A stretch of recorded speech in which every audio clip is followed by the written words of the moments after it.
உண்மையாக 4ஆம் மாடிக்கு போய்க்குள்ள ஒரு ஆல்மோஸ்ட் 9 நாளைக்கு பிறகு தான் போனேன். அதுக்கப்புறம் ஹாஸ்பிட்டலில் நின்று இருந்துட்டு போய்க்கலாம். அதுக்கு முதலே மற்ற டாக்டர்ஸ் மற்ற ஆக்களோடலாம் கதைச்சிட்டாங்க. கதைச்சி இப்படி தான் சொல்லணுமென்று சொல்லி ஒரு ஒரு ஒரு சிஸ்டத்தை ஸ்டார்ட் பண்ணிட்டாங்க. அப்போ எனக்கு சொல்லப்பட்ட அப்படி என்றால், அப்போ எனக்கு வித்தியாசம். நான் ஏற்கனவே காயப்பட்டிருக்கிறேன். என் சர்ஜரி போஸ்ட்போன் பண்ணிட்டாங்க 3 மாதத்துக்கு. எனக்கு உண்மையை உடனே செய்ய வேண்டிய சர்ஜரியை 3 மாதத்துக்கு பிறகு தான் செய்தவங்க. அது ஒரு விதமான ஒரு லாக் தான் உங்களுக்கு. என்னென்னா இப்போ நான் அதுக்கு உடன்படாட்டிக்கு சர்ஜரி இல்லை நீங்கள் சாகலாம் அப்படின்ற மாதிரி.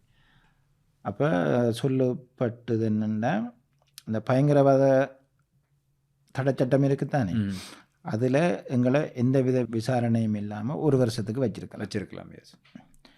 அதுக்கு பிறகு நாங்கள் இப்படி வன்னியில் வேலை செய்தோம், இயக்கத்தோட வேலை செய்தோம், ஏதோ ஒரு குற்றத்தை சாட்டி இன்னொரு 5 வருஷம் ஜெயிலில் போடலாம்.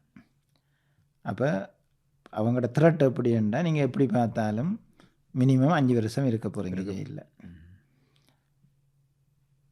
இப்போ அதை விட நாங்கள் வன்னியில் இருந்த காலத்தில் இந்த மீடியாக்களுக்கு இப்படியெல்லாம் கதைச்சதால் ஸ்ரீலங்கா கவர்மெண்ட்டுக்கு பெரிய டேமேஜ்.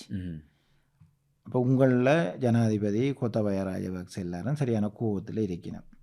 அவையில் சந்தோஷப்படுத்துகிறேன்டா நீங்கள் இந்த மீடியா கான்ஃபரன்ஸுக்கு வாங்க, ஏன்னா அவையெல்லாம் உங்களை ரிலீஸ் பண்ணணும். ஏன்னாண்டா அவங்க முடிவெடுத்தால் தான் உங்களை ரிலீஸ் பண்ணலாம். ஏன்னாண்டா உங்களோட ரிலீஸ் வேறு ஒருத்தர்லேயும் தங்கி இல்லை. We have a dream.